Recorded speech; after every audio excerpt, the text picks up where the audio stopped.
Hello. It's good to be here again.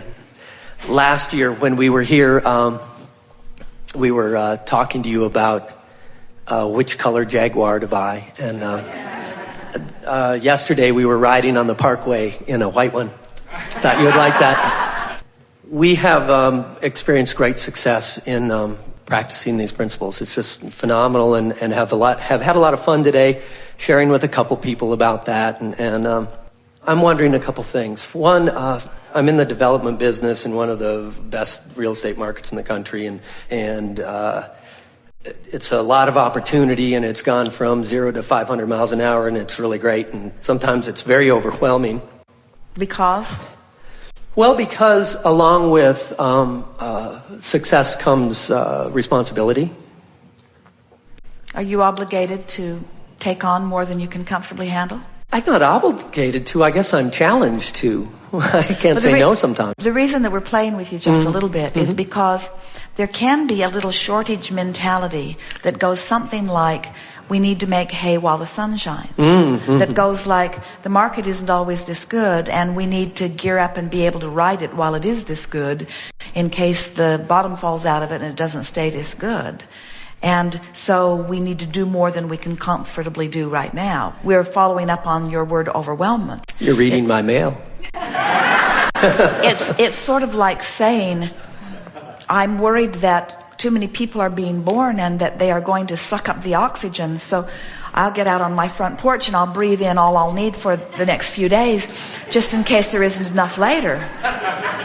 And we say, you don't do that. You just breathe it in as you need it, in and out. When you run, you breathe in more. When you sleep, you breathe in less. In other words, you just take what you need and utilize all you need, knowing that it's always there for you.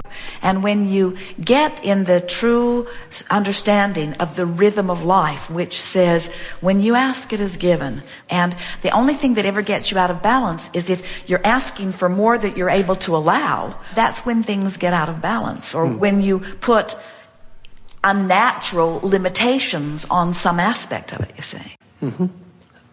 That's good. So I get in this position where maybe I have several projects on my plate, and they're in different stages, and maybe, from the time I locate a piece of property to I decide what I'm going to do to it, to I go to the bank to get the money, a lot of different things can happen. And I don't know when it's the time to do the action journey, or when to say, there's too much resistance on this one, I need to let that go and do something else. Well, we can tell you when it would be for us. Okay. The action would come from a feeling of exhilaration and nothing else. And we would never operate out of pensiveness or guardedness or concern. The action would always be inspired by an enthusiastic urge to act. So when I first look at something like this, and that first initial reaction, is that a good gauge? Yes, it is, because you haven't had a chance to overthink it then. And let us explain to you how you can know what your immediate impulse is, or a later impulse, what it's telling you. So you get it. We can feel that you get it, that through all the life you've lived, you have fashioned for yourself a really clear picture of what you want. It is so vivid. No cloudiness. It's vivid. And we see it in its vivid form because we're right there riding it. In other words, the inner being of you has become it. And so there's no confusion about what this future probability for you is, but a now reality for a big part of you is. Today, you're beginning to feel that, aren't you? So here is this vivid, clear picture of what you want. And right along with that clear picture is this overview, this universal manager that knows exactly how it's all going to come together, because law of attraction knows all of the vibrational components and knows the order of them taking form. So it's a sure thing, this thing that you want. And the route to it is varied, but known by the non-physical part of you. So when you are in a proximity and you get an impulse to do something, that's because someone with broader view is giving you the tip.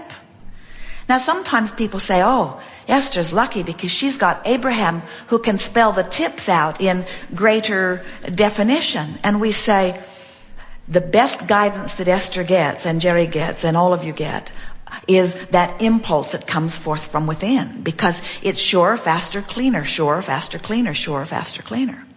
So now, having said that, when you understand that it's already arranged and that your work is just to listen for the impulse, and you understand that Source is calling, and you understand how good you already mostly feel with your low point being frustration or overwhelmment, then can't you feel that the impulse for you that will be the right one will definitely be one that feels like exhilaration? Inspired action causes you to rendezvous with the elements that bring about the components that give you the results that you want. Motivated actions cause you to rendezvous with things that feel very much like the motivation felt like. Clear enough? Very. So add a partner, add a business partner who's not at the seminar, never will be. Great guy, but not thinking the same way. But life working anyway. Life working anyway. And worth noting. Absolutely. His style works for him, my style works for me. And I'll try not to mess up his style, and I won't let him mess up my style. So we make joint decisions. And sometimes he brings in a suggestion of a property that I'm not feeling that same enthusiasm for. Then encourage him to do it on his own. Or does the partnership not allow it? It can. Simple solution. Good. If you're that sure, have at it. And I need to be that comfortable to let him do that. Because what is the partnership about anyway? We'll tell you. Please. Insecurity. On both parts. Yes. Because, in other words, you're relying on each other to sort of shore up where you don't feel strong. And Sure. you know the rest of the story. Sure, yeah. So when you say, oh, we make really good partners because we approach things differently, so we have a good eye and we sort of cover all the bases. And when we both really agree on something, it's a good property. It goes for us. Jerry talks about, as a youngster, pulling a plow behind 2 mules. And on the rare occasion that they both pulled in the same direction at the same time, it was a lovely trip down the field. But when they're pulling against each other, it was pretty miserable for a little boy. And it's sort of like what often partners do to each other. When you get in concert, you are lovely to be together. But unless you are in concert, you are detrimental to the outcome. We are not in any way discouraging partnerships because we think it's lovely, the contrast that it stirs up and the new ideas that are born from it. We think that a partnership is better than singular creating any day of the week. We are not recommending a ceasing of partnership.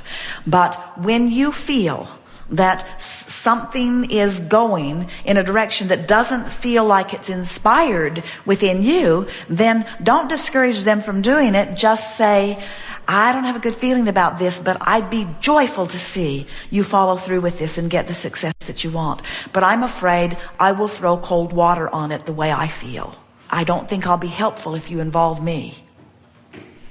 Can't you sort of feel that? Have you ever had an idea that felt like a good idea and you shared it with someone who just threw cold water all over it? And you sort of wish you hadn't told them. Because if you're paying attention to what they're saying, then now your energy's all challenged. Yes. So look for the positive aspects of partnership and release anything that does not feel good. So it's sort of a dance you do where you stay as optimistic as you can while not trying to micromanage it all that much either. A little more trusting and a little less trying to make it happen. Okay. Come to our dimension where there is not time, and we will all play endlessly together. You don't need Esther for an interaction with that which is your source. You have direct contact. You have direct access. For you are non-physical energy here focused in this physical body. So how do you feel? Pretty darn good. Liberated, maybe even. Eager. We can feel eagerness. We can feel relief and eagerness and awareness and optimism. We can feel appreciation and love.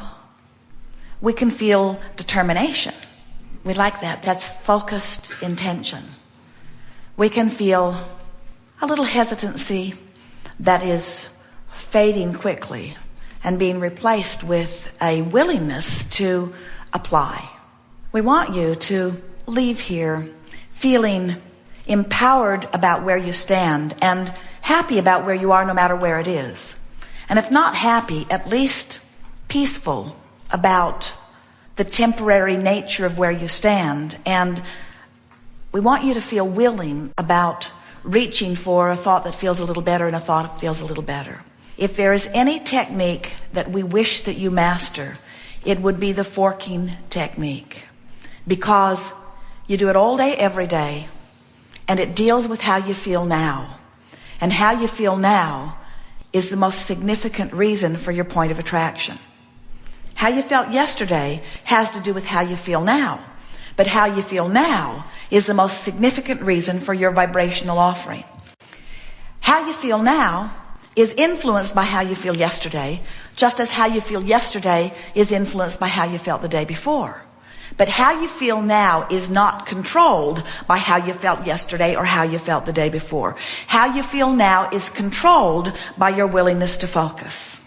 So, as you decide that you can move, because you are constantly towards something that just pleases you when you get there and feels good along the way, or you can move towards something that's not going to please you when you get there and doesn't please you along the way, as you get that you have those choices, and you make those choices simple choices, not complicated choices, you regain the power of your experience, and you begin the molding experience, the molding of the clay of the life experience that is you.